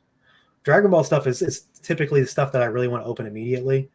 I want to see. I mean, it's one of my favorite things of all time. So, there's the nostalgia component of it, but there are also, some of the more articulated figures that I buy too. So I want to see how can they be pushed? Have they changed anything? Where's the line going? Stuff like that. And then, I mean, Legions, it's like, this stuff is just as much artwork in many ways as it is an action figure. So, kind of pour over the details and things like that. And then Super 7 has all the nostalgic stuff that I truly love. I mean, Thundercats is my favorite thing ever, really.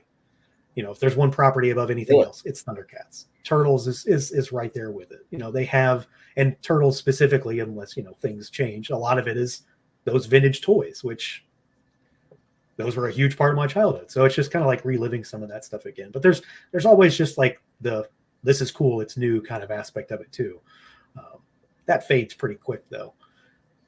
It does. Yeah, you find the spot for it on the shelf and then you don't touch it for 2 years. Right. I try to not do that. I want to go back and mess around with stuff. It's just, but then you get to the point where like you have so many figures. How often can you feasibly touch this one that you got 3 years ago?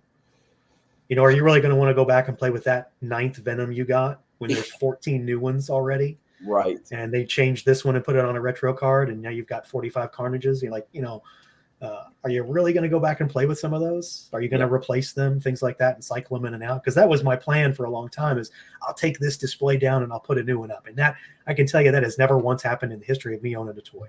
I've never taken a display down with the intention of replacing it with something else, because it just, the amount of work is way too much for me to care about at that point. I think we can talk about a little bit like those. I think your rules and guardrails. One of the things I'm currently trying to do to offset the way I'm feeling about some of the overwhelmness is for the first time just in the last year, I stopped displaying everything. I started taking stuff down. I don't need every version of Duke or whatever. Like I can take them down. I'm not like you. I struggle to get rid of it, but I'll bag it up with its accessories. I'll put it in a tub. I'll figure that out later, right? That's its own problem. Yeah. Yeah. That's for later. As long as I have storage space, it doesn't cost me anything. I have a garage, it's fine. And it's organized, it's not a mess. But it's still too much. And I haven't done it with everything. Like I still have all the NECA Turtles out. It's too much. Why do I have 17 different versions of Raphael on this shelf? I don't need that. So I'm going to take those down and just pick my favorites. I have every Legion display. I'm not going to do that. Like, why do I have all these builders displayed? Like, and yet I can't see my customs because I've got $20 builder crammed in there, So I'm going to try to do better about that and taking things down and maybe using more dioramas. But like I feel what you said. Never in life have I changed out a display. But I do have one exception. For a couple years, I set up a display on a decent sized shelf that I called the Ready Player One display, and it was like the big like a catch-all. Yes, that one I would change things out on because it didn't have to be thematic, and it gave me the opportunity to go, oh, like the Gundam Universe, like already built figure. I'll try out one of those and play with one of those, like because then I have a place to put it. I want to do that again, I think, and have some sort of that shelf rotating anything. Because I'm also I have something like that in my office. Yeah. It's mostly just I don't know where to put this thing kind of shelf, but it's It becomes it fits the same description. Well, what I probably will end up doing is having a small independent toy company shelf. That's here's a couple Plunderlings, and here's this Savage Crucible or this Brutal Realm or whatever. Like fill in the blank. But so that's one thing I'm trying to do is to not display everything, and I'm hoping that will eventually get to me doing better. I'm buying less too. You don't even got to ask Natalie or Kyle. Like I feel like I'm not, but I ask myself and go, am I really? I mean, that was 2 huge boxes from Big Bad Toy Store, but it was all Thundercats, Silverhawks, and Turtles. All of it. There was no random Marvel Legends in there. Yeah, I've tried to. That's what's really been the thing is to try to not get the random stuff. And that's a lot of the stuff that I'm like trying to sell right now. It's like all this stuff that I'm just like, this is cool. I'll get it, and then I'll do something with it. And then I know every other time I'm not going to do anything with it, because it doesn't fit into anything that I've got. So, I've got tons of like Black Series troop builders and a bunch of random Marvel Legends that I don't need, or some random NECA stuff that's like, this Universal Monster would look cool. And then I didn't buy all of them, so I don't care at this point. Or, like I randomly buy an Elvira figure because why not? And it's like, I don't need this thing. Yeah. I don't need it. What am I supposed to do with this thing? So I'm trying to not do that as much, and that's cut down quite a bit. I mean, it still happens, but it's like with the intent for it to not be a one-off kind of purchase. Yeah. So I'm the same way, and I failed too. I just bought the Dinosaurs Earl Sinclair going to work instead of regular Earl Sinclair. Yeah, see, like I started getting those, and then I quickly realized that they're not going to make all of it. Yeah, like I just feel like they're not going to make it all somehow. And I think it's. They didn't mention it at Comic-Con or Gargoyles, which makes me wonder if there's issues with Disney. Gargoyles is the first line in recent memory that I can remember that I started going really hard on it, and then I was like, I don't need this, and I got rid of everything, and I felt really great. I kept Bronx because I figure he can fit into a lot of stuff, but he also doesn't have a 3-foot wide wingspan that doesn't move well. So I took them down. I still have them. They're in a tub, but Bronx is the one that's still out. Like I didn't have a lot. I had Goliath and Demona and whatever the clone one is. I don't know. Yeah. Whatever his name is. And one other, and I just sold them all to somebody, and I'm just like, I got so annoyed by the wings that even with the wing cape situation, I'm like, these are just not good. This is a line that I thought was going to be great, and it just wasn't for me. I also don't have a ton of nostalgia for it either. Like, I watched the show, but I was probably too old at the time to really care. Yep. That's what I was going to say. I started buying it, and Natalie's a little bit younger than me, and she loved that show. But I don't even ever remember watching it, ever. And so I'm like, oh, these look cool. Okay, she likes them. Sure, I'll buy them. Like, I think I heard somebody talk about how we just buy all our toys for our kids that we want anyway, even if they don't care about it. I'm like, oh, I think I'm probably doing some of that. I don't think she really cares. And she's not my kid, but like, I don't think she really cares. And then I'm like, these wings suck. And then it's like, okay, oh, now I have to buy this other version to get the other, the folded wings. Yeah, that it's just they're not well put together. Like I don't have an easier way to say it without sounding incredibly negative about them, but like, we collect Mythic Legions. They have wings in the line. They hinge in the middle. Like there was no excuse for how those were made. And maybe there's a weird engineering reason behind it, but from my perspective, they're the biggest damn wings that I've ever seen on an action figure, and they cannot pose when they're out like that. They can't do anything. And I'm not going to hang stuff from the ceiling. I hate the way that looks, so I'm just not going to do it. No, if I have my Cobra Rattler hanging from the ceiling, their intervention needs to happen. I would never hang something like that from the ceiling to begin with. That's with my luck, it would fall and shatter into a million pieces. So yeah. So I mean, what are you doing? That's in my mind. If I'm going to spend months, it's going to take months. I saw TV talk about it. It took like a year to reset. I'm going to try to reset it, make it be focusing on things I like the most. I know immediately it won't make me stop buying things that I like. Every NECA Toon Turtle, but maybe eventually it will. And making the displays look better than just 60 figures crammed in a Detolf cube. That's one thing I'm trying to do to help me also enjoy it more too. Because it's like a race to get it unboxed, get the box thrown away, get it on a shelf. That's how I feel right now. That's not good. That's not what I need to spend $54.99 on doing. Right. What are you trying to do to offset this feeling while still enjoying a hobby that means a lot? Important. Really, it's just right now, like kind of what I'm doing right now is to try to get rid of all this extra stuff. Like the amount of just stuff that I have is enough to be someone's collection. It's not stuff that I truly care about. Extras or things that I thought I was going to like and I never did. Just get rid of it and really take stock of exactly what I have and what I want to keep going forward with, which I kind of already know. I know what like the major tent poles of my collection are. It's, Ultimates, NECA Turtles, Legions, Figuarts. There's other stuff. I mean, Motu's still in there. Mondo's keeping me in the 1/6 game, whether I want to be in it or not.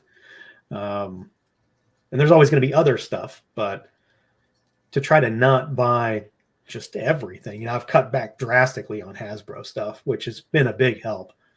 I don't buy hardly any Star Wars stuff anymore because Black Series is all but dead to me right now. Even Joe's, they're not as exciting for me anymore.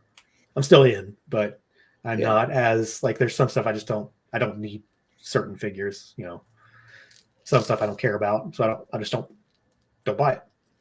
I think that the G.I. Joe classified line is a good example of what we're talking about all night. Like, because it's me too. I'm not as excited about them anymore, even though what they're putting out is awesome right now. Right. Like, it's good stuff. It's just like, I don't care. And like, at a certain point I've thought there's been a lot of stuff that I've not gotten. And I go back and I'm like, I didn't buy that. And I still don't care at this point. Then I really did never need to buy it anyway. Yeah. Yeah.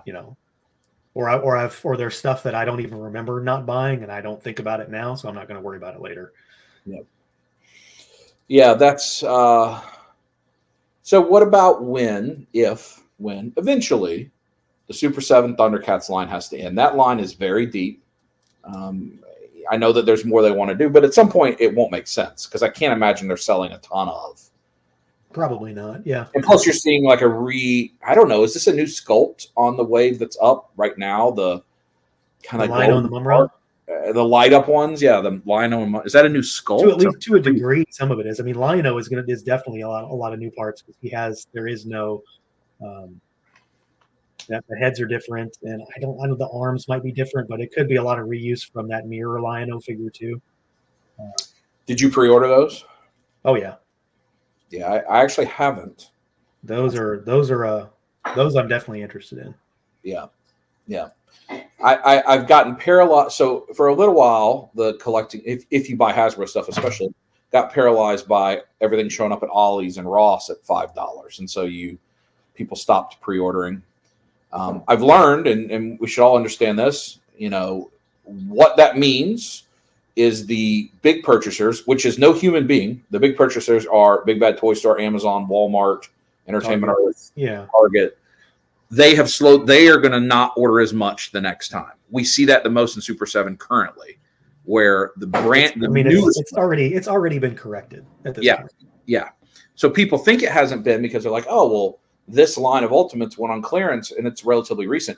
It's relatively recent released, not ordered. It was ordered some time ago when people were ordering a lot. But like Turtles, if you don't pre-order now, it feels like they will not have extra stuff. Yeah, it's just, I don't know. I've said this on a number of live streams too, but like I've been saying this since all this stuff started. Like there was always going to be a correction with Ultimates. It was evident right away.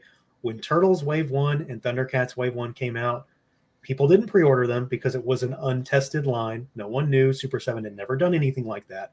Then people got them in hand. They saw reviews or whatever, or they saw them somehow, and they realized, oh, I actually do want this. And that's when things like Raphael and Lion-O from those first waves were in triple digits for months. You could not find them for less than $100. And that's when they decided, okay, we're going to reissue Waves 1 of both of those. They reissued way too many. Yep. And that started the landslide when every other wave after that, up until a certain point, recently anyway, there were just so many. And you can buy, tons and tons of Ultimates, quote unquote, made to order Ultimates. They were made to order, but the order was huge.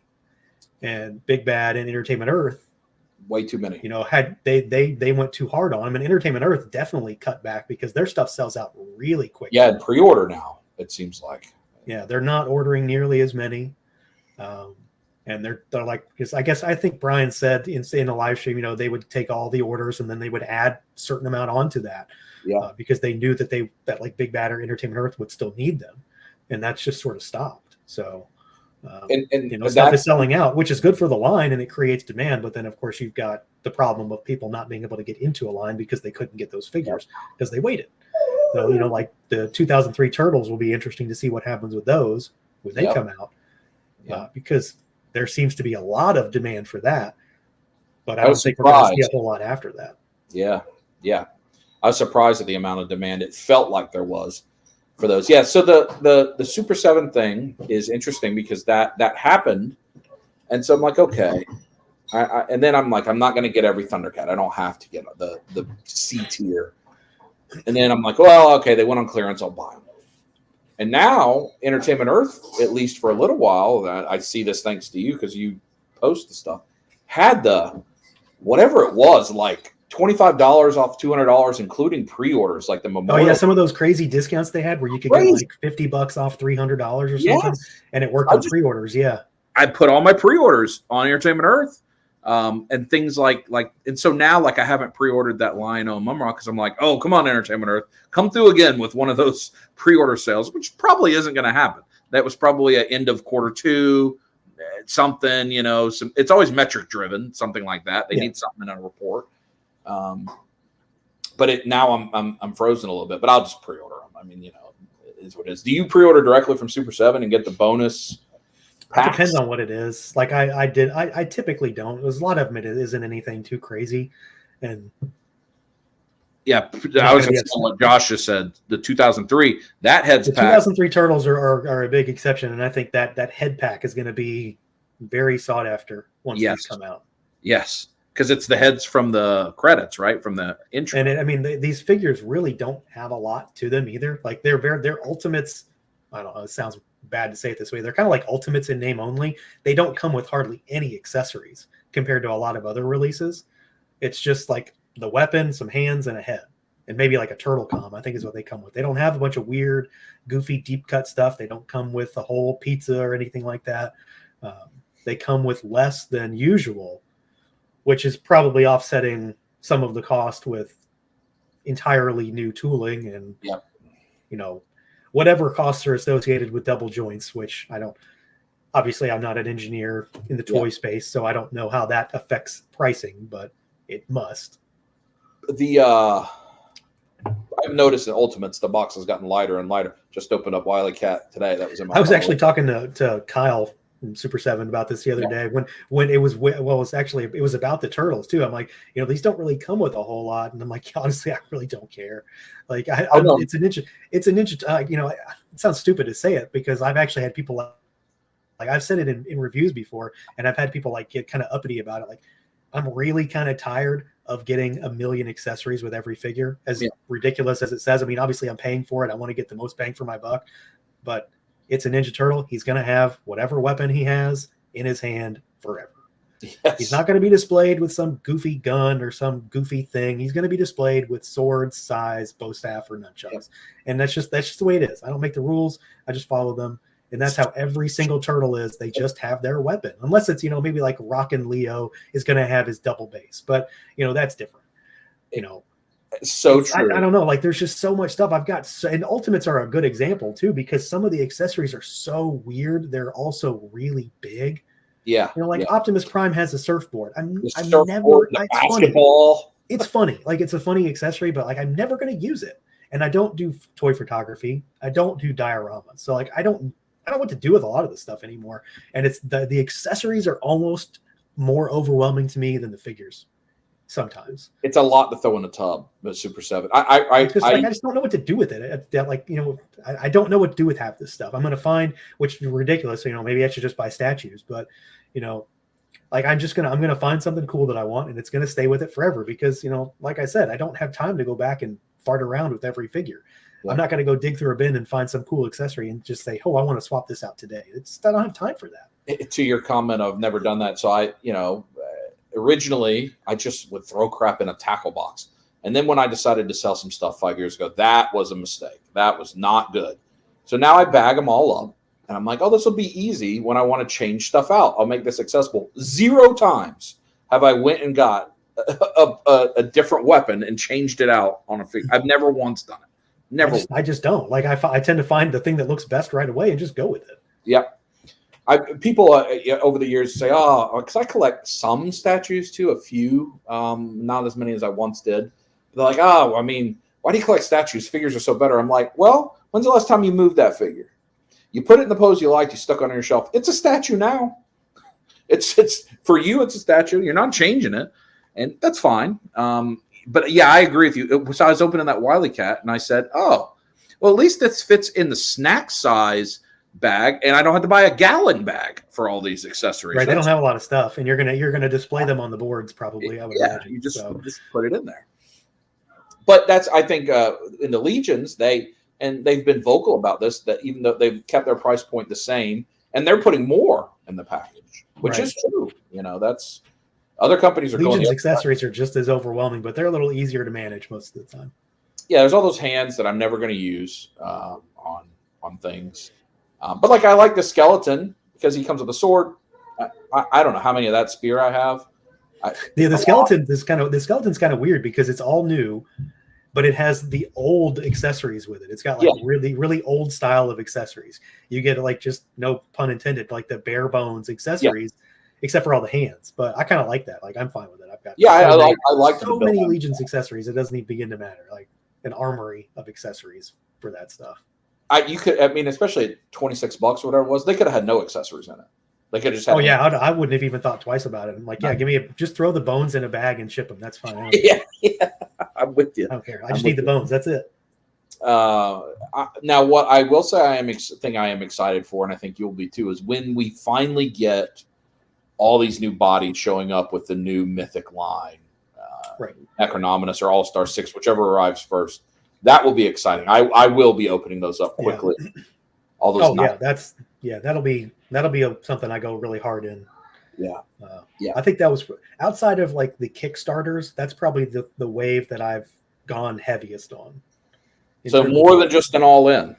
Oh yeah. I have 2 all-ins, multiple Necronominus 2-packs, and another like random order. Yeah, I think I got the bug on the 2-packs because of something Bill said. It was just like the I don't remember exactly what the reasoning was behind it, but I think it was just an easier way to get more bone horses as well as getting more. Obviously, you get Necronominus as well, but not something about it made it a little something about it. His logic behind it made it very enticing to the point where I'm like, yeah, this makes perfect sense. I'll spend however much money again. Because if we hadn't earlier talked about you have trouble selling or getting rid of stuff, like, well, that final 2-pack is going to be an easy flip for people that want to complete the set and forgot. Right, because I don't have some of them. I didn't get the 2-packs for Arethyr or Alithia. I have a Poxus one. I'm not sure what made me do that when I didn't have the other ones. I've never even opened a Poxus. I have like 5 of them. I've never opened one still. So, wow. I have all of them. The Alithia one I did not pre-order. Why I had pre-ordered, or no, they had the Arethyr one at Intern last year. They had that 2-pack at Intern we could get. I remember. That's where I got that one. You were there. I guess you didn't buy it. Yeah, I didn't buy. I didn't really get a whole lot of stuff. But the Alithia one was hard to find, and it feels like either that was short ordered or something happened to the supply or something, because that one you'd never see.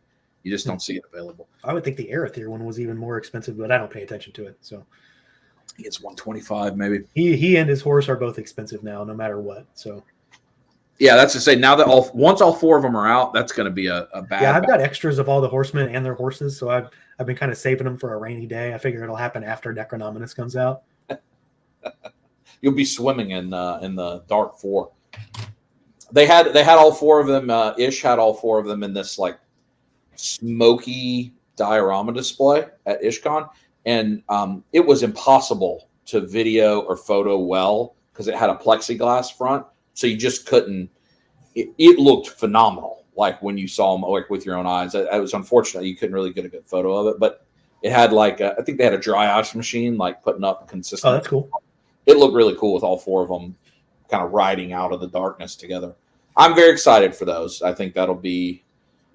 I am excited with what Tamashii is doing with the various Namek Saga stuff. Like we're getting all these Frieza Force. I mean, those are great. They're great. Like I can't believe we're pretty much done with. I think the only thing they haven't done from the Namek Saga is Nail. Yep. Unless you want to count like the old the Namek Guru, whatever his name was, I don't remember. The big fat one. Yep.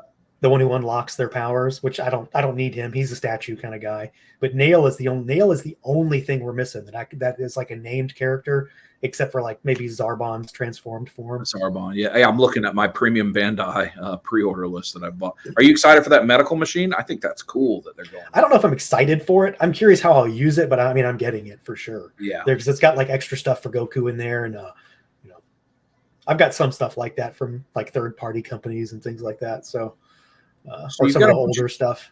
GT stuff they've done. Oh, King Cold and Full Power Frieza are coming. Full Power Frieza is the next thing to ship. I got a notice for him. Yeah, imminent.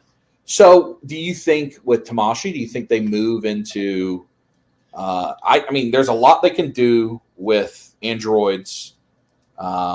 Well, I guess they did some of those recently. They did. I mean, the only thing I think they could really do is what they really need to redo is to do the androids again, because they are ancient by today's standards. 17 and 18, 16 especially. 16, 17, and 18. Yeah, and they've all been Comic-Con. A lot of them have been Comic-Con. They've all been reissued once. Yeah. Yeah, all three have been reissued once. But they're old. I mean, like I remember buying Android 17, 18 at C2E2 10 years ago. Wow. Yeah. And where those maybe were Tamashii Webix. I'm not sure that they've had general release. All three of them, at least. I don't remember. It's at this point I don't remember, but like there's plenty of stuff they can redo, and then we've also got all sorts of stuff to do on the new body styles. So. Well, I also think they have to be going back to Boo. Like I can't believe there's not Kid Boo.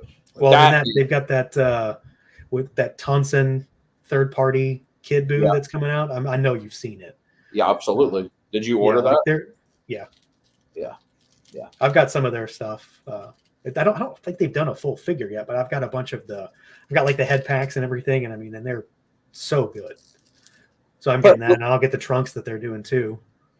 Because in that saga, you've got all the different Majins you could do that have had, like and Bobbity, and there's Bobbity. You could do Dabura, but the all the guys from the tournament, Yep. Kid Boo, Go Tinks Boo, whatever that Boo would be called. Boo Tinks, yeah. Boo Tinks, and then even like the withered, the withered Boo. I don't know, the one that's. I mean, there's all sorts of stuff. All the Kais and everything come out there. Yeah. There's a lot of stuff. I don't know that some of it is as exciting as some others, because I don't know that I need like a Shinkai or anything like that, or I don't know that I truly care about having Dabura on the shelf, but like I would get him. But a King Kai, I mean, that'd be good. Yeah, well, he's long overdue. Yeah. King Kai and Kid Boo, I think, are the very big glaring misses. Yeah, the Boo stuff is definitely the missing aspect of it, because we've only got that. We've got one. We've got two. We've got Fat Boo and we've got Evil Boo. I'm just trying to think. They with intentionality went back to the Namek saga and started filling in gaps. And so I just kind of assume they're going to do the rest. Like they've already sort of started doing that with the Android stuff by giving us 19 and 20. That's true. And they can go back and reissue stuff, and then the Cell saga is going to need it next. I mean, we need I never get the names right. Semi-perfect Cell. Yeah, and then we need a new perfect Cell, because that one doesn't cut it. He's too small for one. Yeah, I need a bigger. Yeah, I agree. And then I'd like them to go the Dragon Ball line, but I don't know that that's ever happening anytime soon anyway. There hasn't been a new Dragon Ball figure in a while, has there? It's just been a redo of that reissue Goku. That's Goku. And then there's a lot they could do from Super, but they haven't come back to Super in a while. Shocking that they haven't done like Vatos. Like they just haven't just repainted and done a Vatos at the Comic-Con. The Angels, I really want Champa. I'd love to have all of the rest of the universe teams. That's never going to happen. It's just never going to happen. It's going to take a long time if it does. Yeah.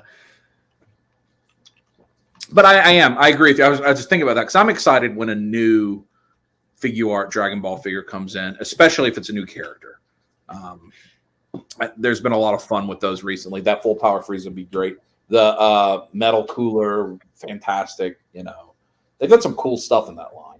And what I do appreciate about that line is there's still basically one new figure a month kind of release. This is basically 12 figures a year is what it feels like. Now, they've been reissuing, but I don't need any of that, so that doesn't impact me. You don't have to do that. Yeah.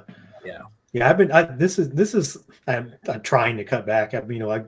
This is probably the first year I've really branched out with figure arts beyond just Dragon Ball in a while. Are you getting into like superhero stuff or anime stuff? More anime stuff. Kaiju? You get the Kaiju stuff? Kaiju number 8, Freerin. Freerin, yeah. I don't have Freerin yet. I have the other one. I got her today. Oh, nice. I haven't touched her yet, but Yu Yu Hakusho line. I have those pre-ordered. Which will that unless they botch it somehow, that's going to be my figure of the year. That's I almost like that show more than Dragon Ball on an even day. Yeah. Are you getting Naruto?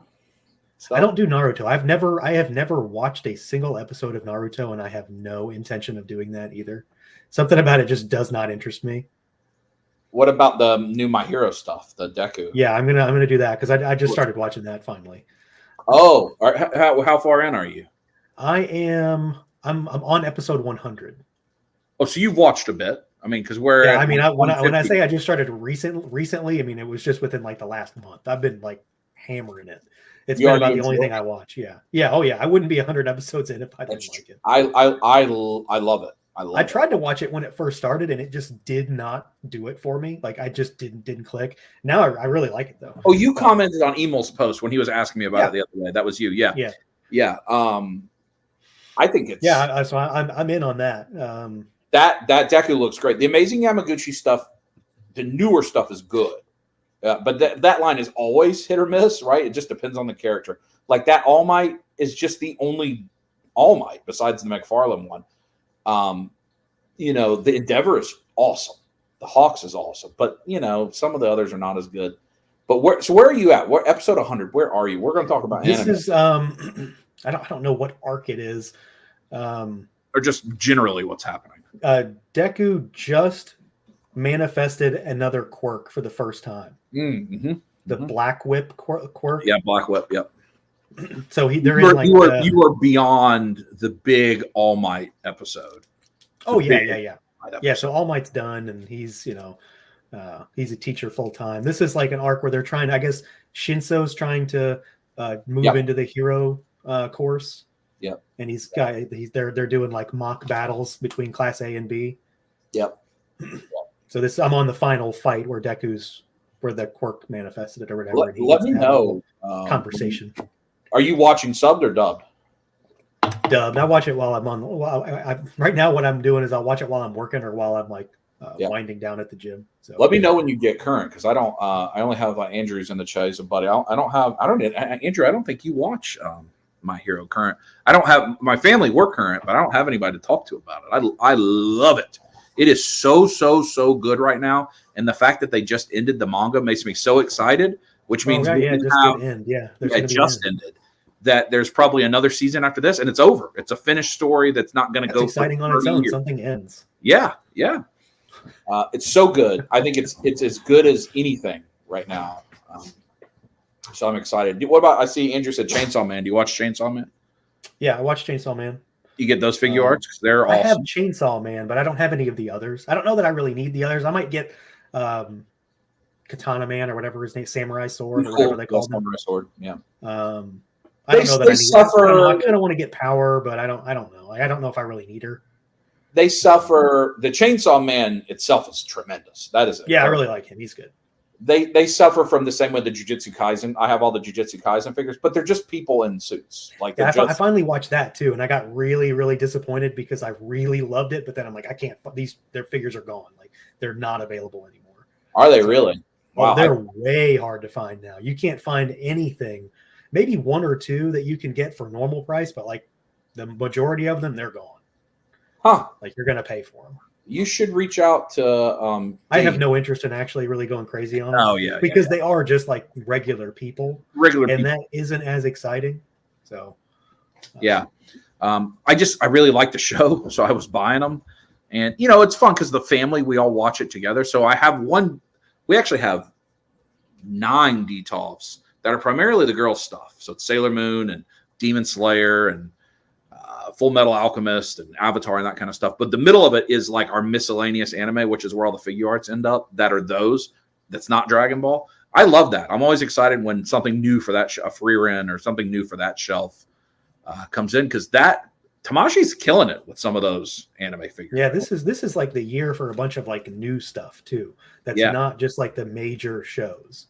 Like, Rurouni Kenshin line starts. I think people already have him in Japan. And that's one of my favorite anime of all time. So I'm 100% in, assuming they can go far with it. Yu Yu Hakusho line. Yep. Could be my figure of the year for that. Just that is. I'm wearing the shirt right now. It's those lines I'm really looking forward to. And you said you were getting, or do you watch Demon Slayer? No, I've still not watched that. Okay, yeah, that's near the end. But I've heard that figure arts is kind of hit or miss from some people.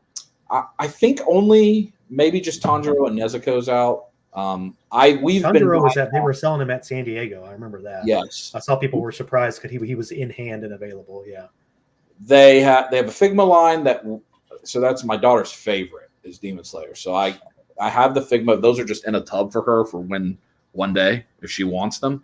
The Buzz mod, which unfortunately is who makes the best Demon Slayer figures, they are like $150. They're terrible. Yeah, I have a single Buzz mod figure. Yeah. What do you have? Is it a Full Metal? It's a one-off. Are you familiar with Urusei Yatsura? It's a really old anime from the 70s.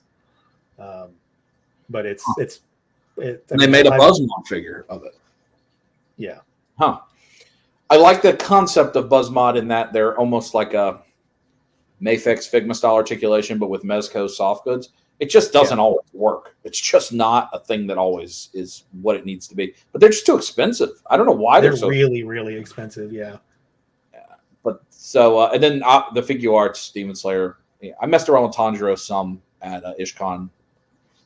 He's all right. I mean, I think he's cheap too. I think he's one of the.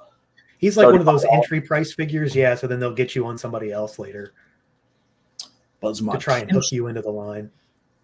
Yeah, which I like. Oh, yeah, the Buzzmod Kenshin has full soft goods, or at least pants anyway, right? Yeah, I know the figure art he's gonna suffer because he's gonna have these really thick, chunky legs because of the baggy pants. But what about? Do you do Mafex, like Mafex X-Men, Batman, any of that stuff? No. So you're not doing much superhero stuff then. What's that? You're not doing much superhero stuff then. I don't do any superhero stuff that's not Marvel Legends, really. Yeah. No, I mean, I kind of regretted not getting any of the Mafex X-Men, but I don't know. I don't really care. Like my Tiger Stripe Wolverine Marvel Legends is still pretty solid. It's fine. And that looks like Hasbro's given a lot of love to that. Those X-Men 97 figures look pretty good. I mean, they don't look $80 worse than they're good enough. Like, you know, when I can get an entire collection of Marvel Legends, it's fine. They're not gonna. It's gonna take a long time for Mafex to really build out a roster of X-Men. Like, it's gonna take a long time, especially with how long it takes them. Yep. I just bought the Sabretooth 2-pack because I'm like, what's the chances Mafex going to make a Sabretooth anytime soon? Very low. Very, very low. It just seems unlikely. Now, when you import, do you go yourself through like AmiAmi or somewhere like that? Or? It depends on what it is. Like, if it's something I know I want earlier, then I will. But usually I'll just get it at Big Bad or something. Now, at this point, I get all the Dragon Ball stuff through Big Bad, so I'm already kind of on that schedule, so I don't really worry about it anymore. Unless it's P-Bandai. Yeah. Now you can. So AmiAmi within the last year has introduced a like hold my stuff and ship it together type of like a pile of loot. And so right now the exchange rate is still so good that like Mafex figures are like $45. It's crazy. Yeah. So it's and AmiAmi doesn't charge till it ships. So I'm like, I still pre-order there because it's you're saving $50 sometimes. Well, like I ordered the Yu Yu Hakusho figure on AmiAmi and some other stuff. So if I want it sooner, I'll get it there. Yeah. All right. Well, I know we're coming up on time here. We've been all over the place. I think we could probably talk for many hours, and we will hopefully at the Fire Pit here in a couple months in New Jersey, or at the pub or somewhere. Albany, New Jersey. Yeah. Yeah. Are you What day are you coming up to Legion's Con? Wednesday. Because I'll be at intern again. Okay. Good. Yeah. So will I. As a non-intern attendee. Yeah. Yes. Same. So that will be enjoyable. We get to hang out, and then we can hang out there too, because I'm excited to also just kind of hang out there, walk around, and not be on the rigidity of the schedule. So what's a final thought? What from Toy Bro? All the things we've talked about. If I go back to that tweet of sometimes you just want to throw it all away.